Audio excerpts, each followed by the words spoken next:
DAngelo is a Grammy award-winning, multi-platinum selling artist. He has sold millions of records worldwide. The height of his career was in the mid-90s and early 2000s. He was one of the pioneering artists of the neo-soul movement. He is a self-taught multi-instrumentalist whose musical talent was discovered from as early as age 3. He is also an accomplished songwriter and producer and has worked with other well-known artists such as Lauryn Hill and Erykah Badu. At an early age, DAngelo joined a singing group and won local talent contests. When he was 18, he dropped out of high school and moved to New York City to pursue a music career.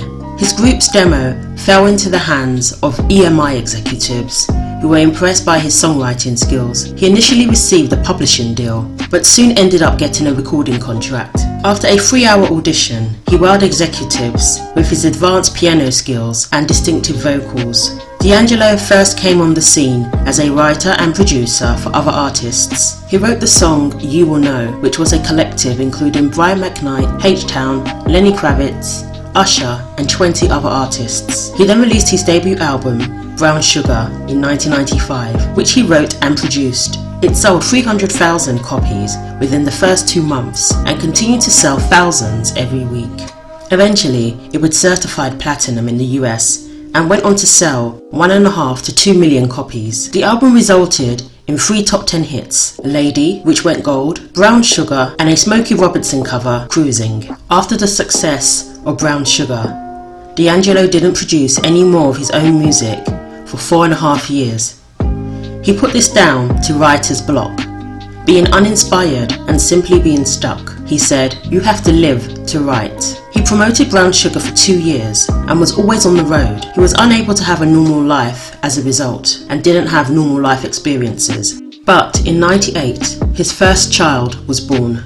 A son who was named after him, named Michael Archer Jr. This is when he got his inspiration back. Many of the songs on his second album, Voodoo, were about his son and the life-changing experience of fatherhood. He had his son with singer Angie Stone. He helped write for her album Black Diamond, which went gold. In an interview with Essence, Angie spoke candidly about their relationship. The relationship received a lot of public scrutiny, with some DAngelo fans ridiculing it. Many implied Angie, who was 12 years his senior, wasn't good enough for DAngelo. Addressing the criticism, she said, "The criticism that DAngelo and I received about our relationship only began once he became successful.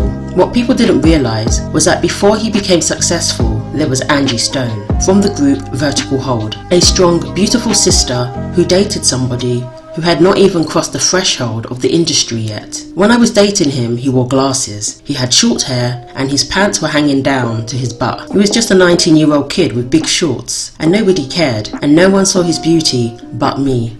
And I told him, 'You are beautiful. I promise you, when your record drops, your lips are gonna become famous, your eyes, everything will become famous.' But he couldn't see it, because his self-esteem wasn't where it is today. He didn't even have an image. And his hair was really short, so I braided his hair with thread for his first album cover. It wasn't until Brown Sugar came out that people actually took a good look at him and said, 'You know what, he's fine.' Then all of a sudden, he's so fine, he shouldn't be with me." They dated for 4 years, and Angie was some of the inspiration behind his album Brown Sugar. She helped him with the track Cruising and wrote Jones in My Bones. One of the reasons he eventually broke up and distanced himself from her was to prove to others that he could produce a great album without her. Many attributed the success of Brown Sugar to Angie at the time. She denied being behind his success and gave him credit for being a musical genius, but she acknowledged that they worked well together and inspired one another greatly. She said, "DAngelo and I are parents first. For the sake of my son, I would never disrespect his father, who will always have a special place in my heart." Both DAngelo and Angie Stone moved on to different relationships. She had another child, and DAngelo had a daughter with a different woman 2 years after the birth of his son. His son is now in college, as well as pursuing a rap career. His second album, Voodoo, was released in 2000 after a long wait. It beat Mary J. Blige and TLC to the #1 spot, selling 321,000 copies in the first week. It stayed in the charts for 33 consecutive weeks and went on to sell 1.7 million copies in the US. The following year, DAngelo won 2 Grammys for Best R&B Album and Best R&B Vocal Performance for Untitled How Does It Feel?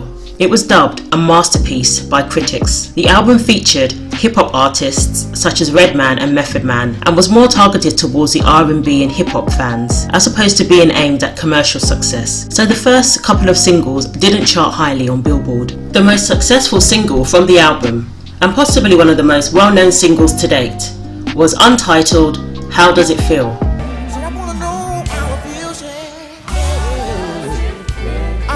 The video alone put the song on the map and established DAngelo as a sex symbol.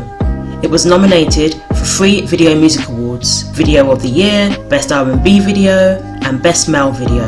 Then, nothing for 14 years. DAngelo simply disappeared into obscurity.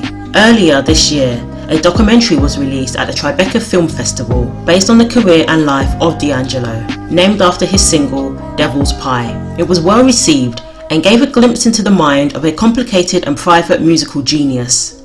The documentary describes how the son of a pastor became uncomfortable with his sex symbol status and more introverted as a result. During the 14-year hiatus, DAngelo was arrested multiple times for assaulting a woman at a gas station, marijuana possession, drink driving, and even soliciting prostitution, to name a few. He also spent time in rehab. Photos of him emerged throughout the years, looking overweight, aged, and worn out.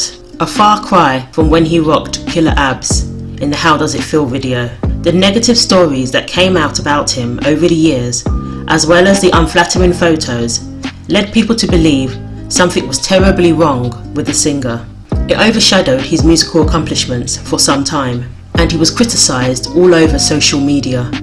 But what people didn't know was that DAngelo was dealing with the tragic suicide of his friend, which people believed triggered his drug and alcohol problems.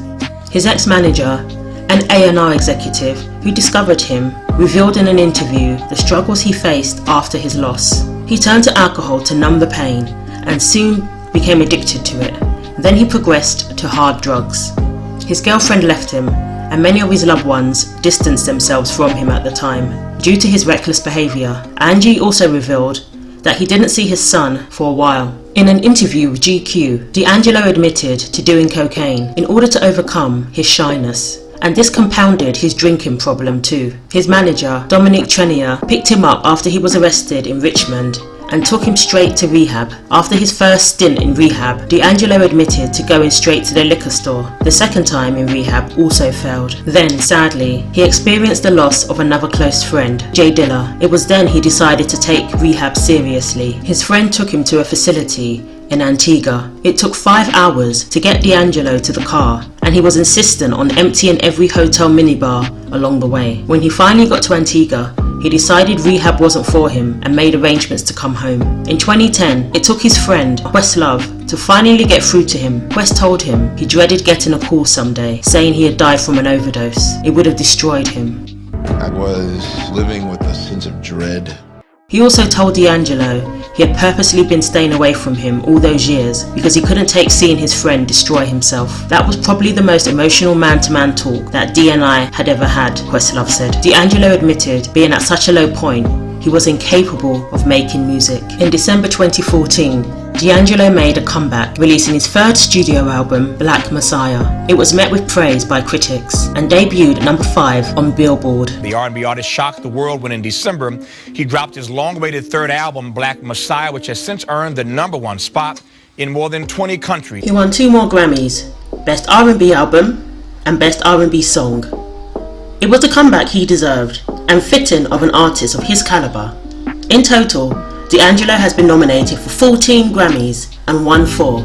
DAngelo also toured the following year, which was a great success. He toured last year too and continues to do work on his music. A 4th album is expected from him in the near future. One of the most poignant performances of DAngelo's career was on The Tonight Show, starring Jimmy Fallon, in April 2016. He performed a tribute for Prince, singing his song Sometimes It Snows in April. It was an emotional and moving performance.